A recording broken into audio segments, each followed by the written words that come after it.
Baidu, est-ce que c'est une entreprise assez intéressante à mettre en portefeuille? Est-ce qu'il faudrait investir sur la Chine en ce moment? On va voir ça tout de suite. Bonjour à tous, c'est Maxime de l'ETB Investissement. Aujourd'hui, on va s'intéresser à un stock chinois, c'est Baidu. Donc, dans quoi ils opèrent? C'est une entreprise de médias, c'était plutôt un conglomérat, je dirais.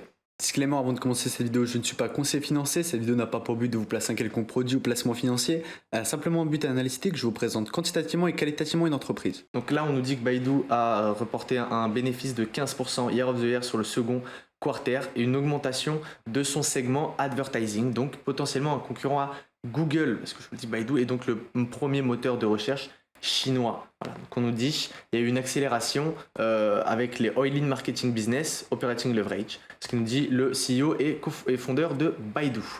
Donc 15%, ça on l'a dit. On a dit que voilà, ça a monté de 4%, donc ça ne nous intéresse pas beaucoup. On a un revenu de 4,7 milliards comparé à 33, donc une augmentation, pas énormément, on n'est pas sur un gap astronomique, mais quand même.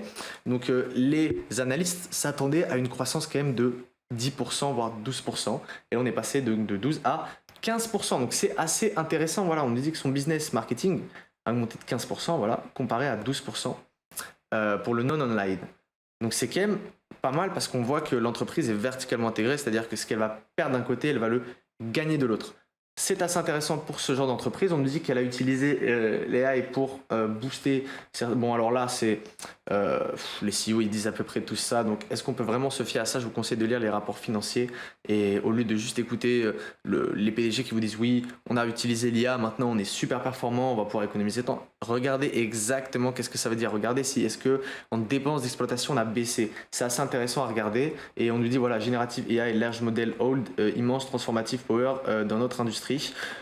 Voilà, il nous dit que c'était une grosse opportunité pour eux. Maintenant, ça va être de regarder réellement si c'est le cas. Est-ce que c'est pas juste un beau discours pour nous dire que l'IA va aider complètement notre business?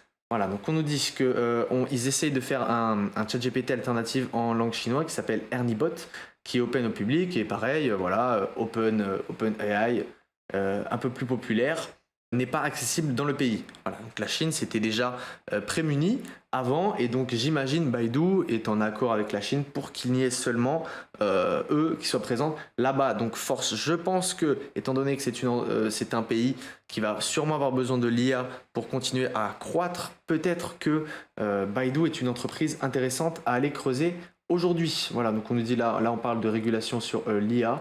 Et on nous dit, voilà, ils commencent à faire des robots taxis. Voilà. C'est pour ça que je vous dis que c'est un conglomérat. Il faut faire vraiment attention à ce que vous achetez et pas vous dire seulement, ok, c'est un moteur de recherche, donc il fait ça. Non, vous voyez qu'il fait dans la publicité en ligne, la publicité online, il vend des voitures, il vend.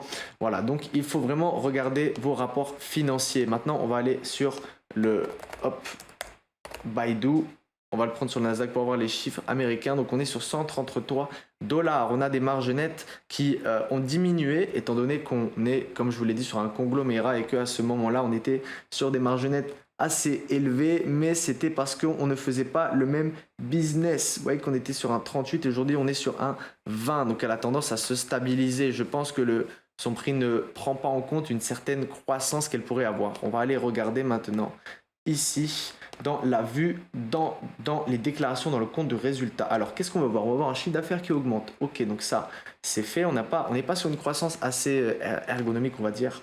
Une croissance qui se stabilise. Là, on a eu certaines baisses. Hein. Pourtant, ici, vous voyez que sur les entreprises américaines, on était sur un très fort rebond et maintenant, on repart, hein, étant donné que la Chine avait connu beaucoup plus de difficultés que les États-Unis, les Français, l'Europe, etc. Là, on est peut-être sur un rebond de croissance et voilà, vous voyez un profit brut qui augmente de 15-16%. On a des coûts des marchandises qui stagnent un peu et des dépenses d'exploitation qui ont été réduites au possible. Vous voyez qu'ici 2,16, ici on est à 1,81 pour à la fin un revenu, on va regarder ça, revenu net. Voilà, un revenu net qui maintenant est positif et qui même est appréciable. On va regarder ça avec les free cash flow.